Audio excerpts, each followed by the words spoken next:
Harry Helen from the Crystal Cove Alliance, a conservancy in Orange County, now heads the Birch Aquarium at Scripps. His 30-year career began as a student at UC San Diego and includes being an educator, ecologist, and outreach innovator. Harry Helen, welcome to Evening Edition. Thank you, Peggy. Now, you spent some time at the aquarium as a student back in the 1980s. What was Birch Aquarium like back then? For a young student like me, it was a place of magic. It was a place where people wandered in off the beach and could walk in. Then it was for free, so it was sort of a stumble upon experience, and you could stumble upon these interfaces with scientists studying the ocean from all over the world. So it was, for students and for visitors, it was then quite an amazing place. And a lot has changed since then, of course, everywhere. Yeah. What does the Birch Aquarium offer today? So today, things have changed in the entire field of informal science education. Those informal, very informal stumble-upon places have now taken a full role as cultural institutions, places that can incite change and to create these deeper relationships with the community. And so the larger, bigger Birch is really designed to do that. It's designed to have more resources, more tools to communicate more and more broadly to audiences throughout the region. Now, how does Scripps, I know you're day 3 on the job right here, Correct. How do they actually incorporate climate change and those concerns into the educational programs? Well, there are quite a few issues. There are over 400 scientists at Scripps, and they're studying a broad range of sciences: earth sciences, life sciences, physical sciences. Climate change is only one part of what Scripps studies, and it's the job of the aquarium to try to figure out how to integrate that into the current tools that we use, which are exhibits and programs and services and creating conferences, things that we can use today to communicate the very complex nature of the science and how that can help us both understand and protect the planet. Now, you, as CEO of Crystal Cove Alliance in at Newport Beach, the conservancy, right? Yes. You've developed quite a few programs, educational programs there. What sort of things would you like to bring to the Birch Aquarium or expand on the programs that they already have here?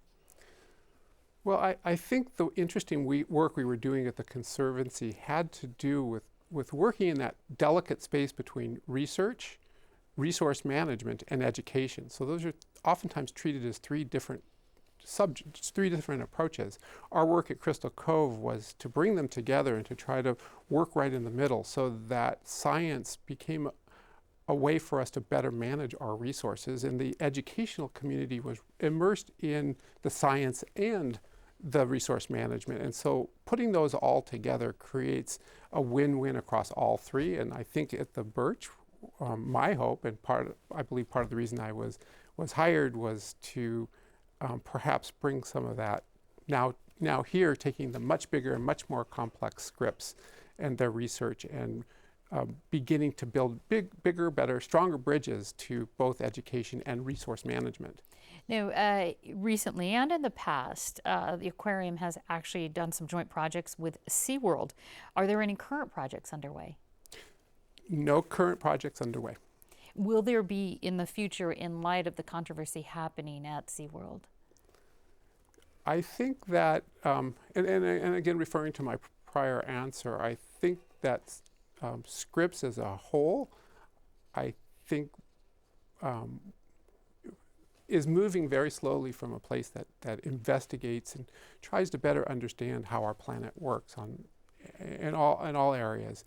And I think that the work, how that informs policy and how that informs the way the community treats their natural resources is important. And since there is no work really on whales at Scripps, and since that's probably not an area of research, it's probably also not an area that the Birch or Scripps will get involved in directly.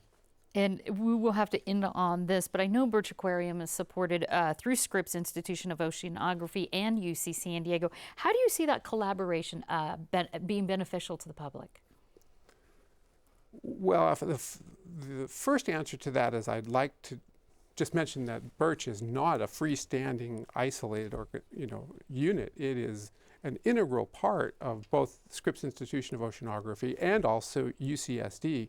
And as the university begins to think about the way it wants to look, it is beginning a campaign which is about improving the understanding and the protection of the planet. And if you imagine, the Birch is set up to be the tip of that spear. It's set up to be part and parcel of one of the top universities in the world addressing that issue. All right, well, we look forward to hearing much more about that. Harry Helling, thank you so much. Thank you, Peggy.